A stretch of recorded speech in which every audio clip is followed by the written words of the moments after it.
You say, why are we confident? Yes. Let me ask this audience here. Do you remember that day of April 2011, if I'm right, in Wankhede, when Mahendra Singh Dhoni hit that six and followed it all the way past the boundary? The entire country erupted with joy. And each one of us, when we see somebody in the army or somebody from the defense or somebody from the police forces, India inspires confidence. And India always wins. That gives us the courage. I think we represent people. I think we represent causes. I think we represent the issues that really pertain to our people. People are not bothered about the hate speeches being delivered.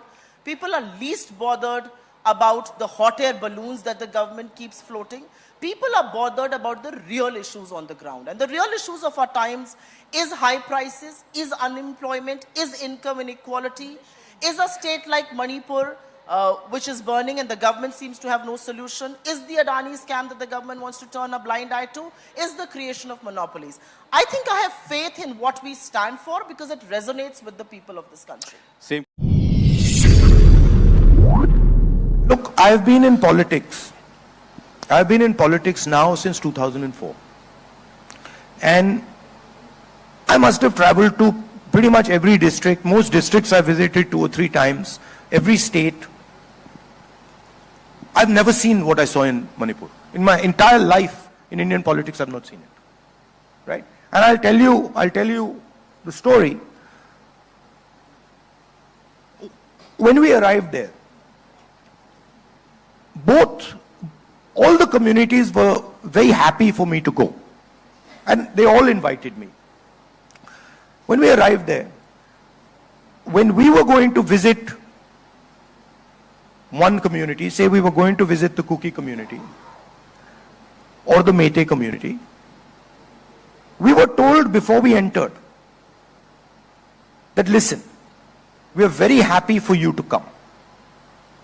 But if in your security there is a person from the other community, we will shoot him. So we had to, before we entered the area, we had to say, okay, we are going into Kuki area. Meiteis, please leave. And then when we were going into Meitei area, we had to say, okay, we are going into Kuki area. Meitei, please leave.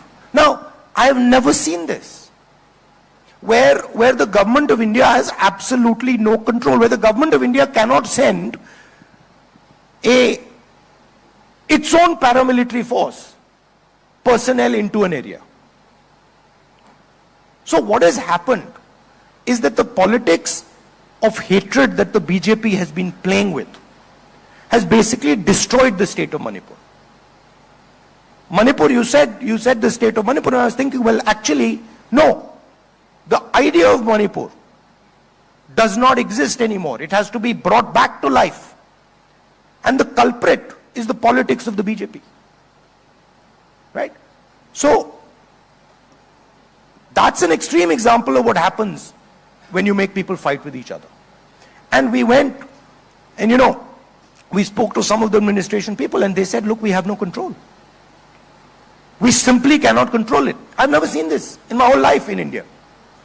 I mean, you can expect this, in Rwanda, maybe where there's a civil war. You don't expect it in India. And so this is the danger of what the BJP is doing. The danger is that this will spread.